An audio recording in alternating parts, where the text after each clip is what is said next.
अंजली किचनमध्ये तुमचे खूप खूप स्वागत आहे. आज आपण बनवतोय सोडा न वापरता टम्म फुगलेली बटाटा भजी. त्यासाठी बघा एकदम मोठा असा बटाटा घेतलेला आहे मी. म्हणजे भजी पण आपली छान होतील. ह्याचे वरचे साल काढून आपल्याला ह्याचे काप तयार करायचे. तर त्यासाठी आपल्याला इथं बेसन लागणार आहे. 1 वाटी चाळून घेतलेलं.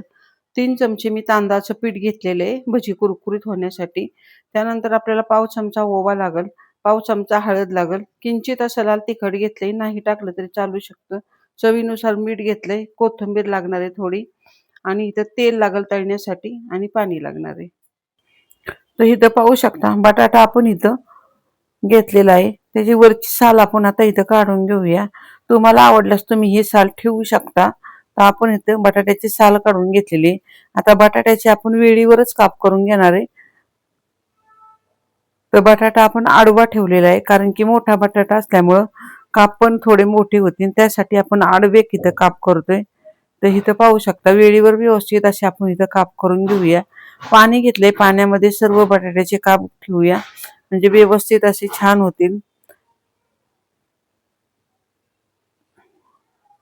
तर इथं पाहू शकता बटाटे आपण इथं पाण्यामध्ये ठेवलेले आहेत. स्वच्छ धुवून घेतलेले आहेत आणि ते पाण्यामध्ये ठेवलेले आहेत.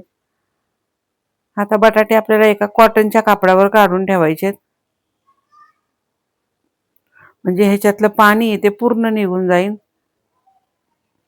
तर इथं पाहू शकता कॉटनचा कपडा घेतलाय आपण त्याच्यावर हे काप ठेवलेत. वरून थोडा दाब दिला की सर्व पाणी नितळून जाईल. आता आपल्याला पीठ तयार करायचे. त्यासाठी बघा मी फुल एक भरून दाबून भरलेली बेसन पिठाची आपण एक वाटी भरून घेतलेली आहे. त्यामध्ये आपण इथं 3 चमचे तांदळाचं पीठ टाकले.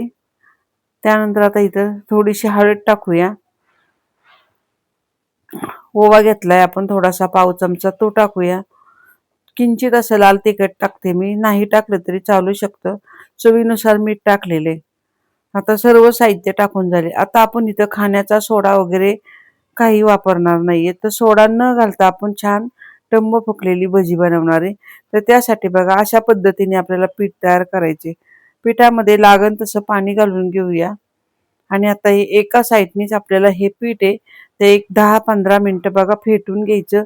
म्हणजे ह्या पिठाला पूर्णपणे हलकेपणा येईपर्यंत हे पीठ आहे आपलं ते फेटून घ्यायचे. अगदी आपलं जे पीठ आहे ते दुपटीने दिसलं पाहिजे इथपर्यंत आपल्याला हे पीठ फेटून घ्यायचे. मऊसूत असं पीठ फेटून घेतल्यानंतर सोडा न टाकता ही भजी आपली टम्म फुगणार आहेत. तर इथं पाहू शकता तुम्ही एका दिशेने आपण हे पीठ आता फिरून घेतोय. एक 10 ते 15 मिनिटं व्यवस्थित असं हे पीठ आपल्याला फेटून घ्यायचंय. अगदी खूप छान असं बघा हे मऊसूत पीठ होतं असं केल्याने. म्हणजे ह्याच्यात सोडा टाकण्याची बिलकुलही आपल्याला गरज नाहीये. तर इथं पाहू शकता छान असं मऊ मुलायम असं आपलं पीठ तयार झालेलं आहे.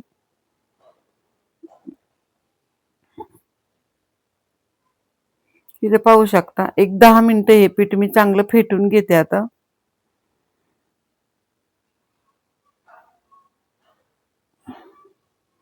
तर इथं पाहू शकता तुम्ही जेवढं तुम्हाला हे पीठ फेटून घेता येईल तेवढं तुम्ही घेऊ शकता.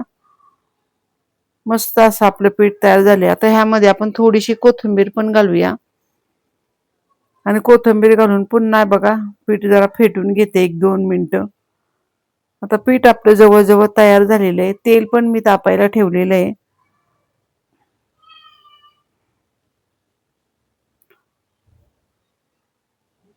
आता बटाटे जे आपण इथं काप आहेत ते व्यवस्थित असे बघा कोरडे करून घेतलेले आहेत. पीठ पण आपलं तयार झाले. तेल पण आपलं तापलेलं आहे. आता आपण एक एक काप घेऊन इथं भजी सोडायला घेऊया. तर तेल चांगलं बघा छान तापलेलं आहे. कडक तेल तापून आपण गॅस थोडा मीडियम ठेवलेला आहे. जे करून आपली भजी आहेत ती आतपर्यंत छान तळली जातील आणि टम्म अशी फुगतील. तर तेलाचं प्रमाण थोडं कमी असल्यामुळे आपण इथं 3 भजी सोडूया कारण की बटाटा पण आपला जास्त मोठा आहे. त्यामुळे काप पण खूप मोठे झालेले आहेत.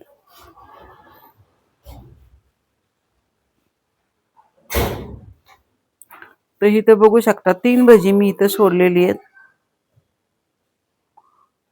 गॅस आपण इथं बघा कमीच ठेवलेला आहे. जास्त मोठा गॅस ठेवायचा नाही.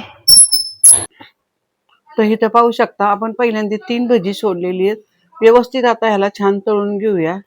इथं पाहू शकता अगदी सोडा न घालता पण आपली भजी छान अशी टम्म फुगलेली आहेत.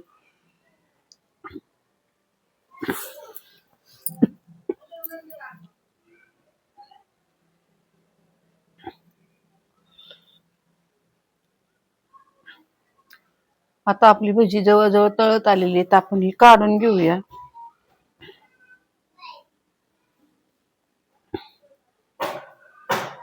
तर इथं पाहू शकता तुम्ही अगदी सोड्याचा वापर न करता सुद्धा आपण अशी टम्म फुगलेली भजी करू शकतो. इथं पाहू शकता तुम्ही. आता भजी आपण इथं टिश्यू पेपरवर काढून घेऊ म्हणजे याचं जास्तीचं तेल आहे ते पूर्ण असं नितळून जाईल.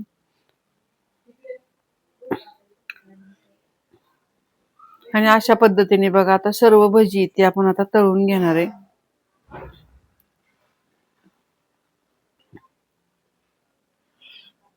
तर इथं पाहू शकता तुम्ही मस्त अशी बघा आपली भजी तयार झालेली आहे. तर छान असे बघा बाहेर पाऊस चालू आहे आणि अशी बटाटा भजी खाऊ वाटली तर अशा पद्धतीने बघा सोड्याचा वापर न करता सुद्धा आपण अशी टम्म फुगलेली भजी करू शकतो. सुंदर होतात, टम्म अशी फुगतात पण खूप मस्त होतात. आता आपण एका प्लेटमध्ये ह्यांना ठेवून घेऊया.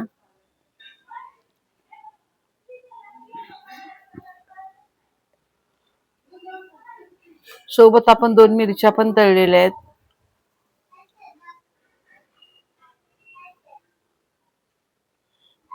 आता भजी मी तुम्हाला तोडून दाखवते. इथं पाहू शकता मस्त अशी बघा आपण ही भजी तयार केलेली आहे. बाहेर छान असा पाऊस चालू आहे आणि गरम गरम काही खाऊ वाटलं तर अशा पद्धतीने बटाटा भजी करून बघा. आणि आजची रेसिपी जर आवडली असेल तर चॅनलला सबस्क्राईब करा, शेअर करा, कमेंट करा. धन्यवाद.